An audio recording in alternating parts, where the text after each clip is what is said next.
Sometimes sequels are inevitable. When you've got characters as lovable as Indiana Jones or James Bond or Bridget Jones, you just know that one film will never be enough.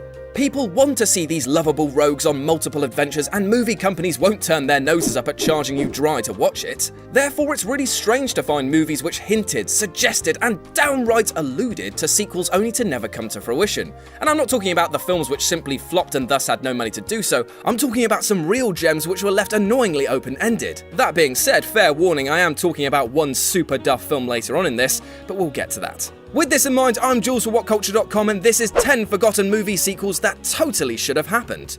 Number 10. Master and Commander. Based on just one book of a series of like a million, Master and Commander made its fair share at the box office, but just not quite enough to bring about the franchise that producers hoped this first entry would inspire. And it's a damn shame, given that the movie is, for the most part, pretty excellent. You really don't hear about this one nowadays though, it just kind of sunk below the surface without really leaving a mark. But the fact that this movie was just one of many stories about the same characters means that not only is a sequel warranted, it's kind of essential. Number 9. Serenity. Okay, so we all know the story here. Joss Whedon, creator of shows like Buffy the Vampire Slayer and director of The Avengers, made an awesome TV show called Firefly, which was cancelled way before its time, but then was given another chance to finish it off as a movie which ended up being called Serenity. And it was a pretty awesome movie, to be fair, but here's the problem. It was so good that all you could think of was, oh man, this is pretty good, I like this, I want more of this, also where is Firefly? Because of the pre-existing TV show, the threads and ideas for future adventures were spilling out into the cold void of space, but no one has yet to pick up the reins. And with the sad passing of Ron Glass, it seems even less likely to happen now. Number 8. Who Framed Roger Rabbit?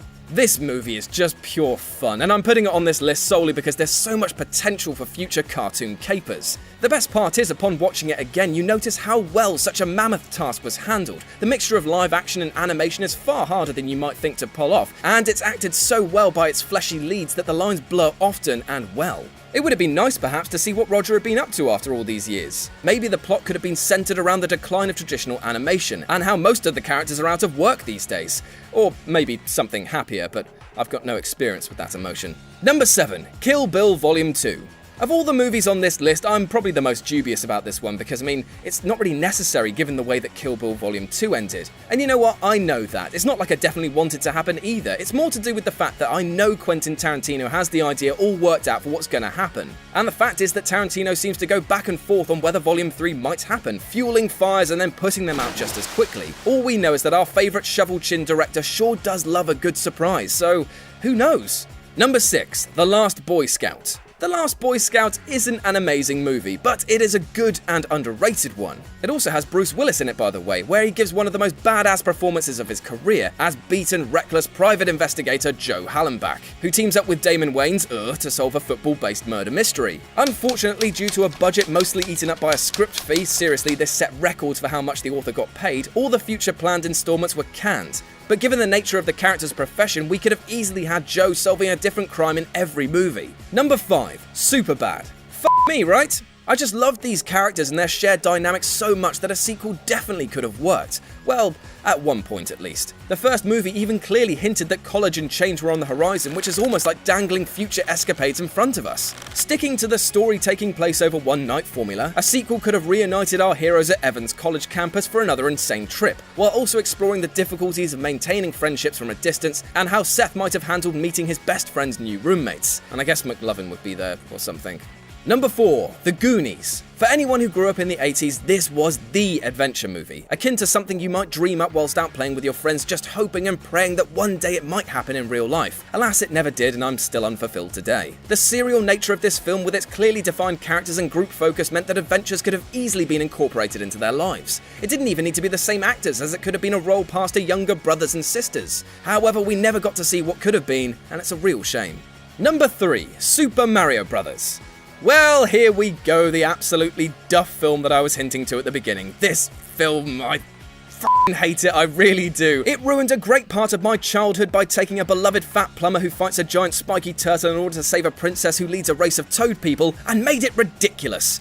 Well, more ridiculous. Bad acting, bad special effects, and a plot which was so stupid that it made your head feel like one of the Goombas. This was just trash. which is why it needed a sequel. Something to pull it up by the dungarees and shove a power star right up in there. The sequel was also blatantly hinted at in the film, and while I'd be disgusted to see any of this mess repeated, it would be so good to see Mario on the big screen again.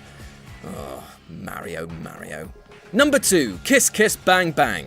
When the creator of Lethal Weapon and director of Iron Man 3 puts on a film with Robert Downey Jr. and Val Kilmer, you know it's going to be an interesting experience. I really enjoyed this film, and the main reason this movie remains so awesome is because of the relationship between Downey's Harry and Val Kilmer's Gay Perry. The banter levels are working overload, and these two make for one of the best double acts in cinema history. You put a live round in that gun? Oh, yeah, there was like an 8% chance. Wasn't it just 8? 8? Yeah. Who taught you math?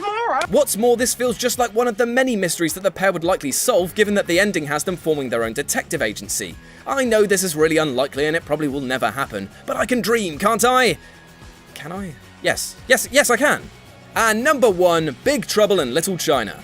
John Carpenter's Big Trouble in Little China is, simply put, a laugh riot. Self-aware and horrifically cheesy at the same time. It's a wonder that this thing even works. Thankfully though, it does, mostly due to Kurt Russell, who as protagonist Jack Burton perfectly weighs the movie's sense of irony in his performance. Jam-packed with hammy dialogue and awful special effects, Big Trouble is ridiculously entertaining, imbued with dozens of awesome set pieces and some of the downright weirdest characters you'll ever come across. This movie ends though with Jack Burton having saved the day. Driving his truck out of Chinatown, we pan across to see that a horrible monster is clinging to the back of his vehicle. And though this was certainly just included as a joke to end the movie on, Big Trouble 2 would have definitely worked. And for the record, young Kurt Russell, yes please. And that's our list. Got any more sequels that should have happened? Well, let us know about them in the comments section below. And if you want to come back to me again and again, then you can do so on Twitter at RetroJ0. If you enjoyed the video, then like, share, and subscribe for more. As always, I've been Jules for WhatCulture.com, and I'll speak to you soon.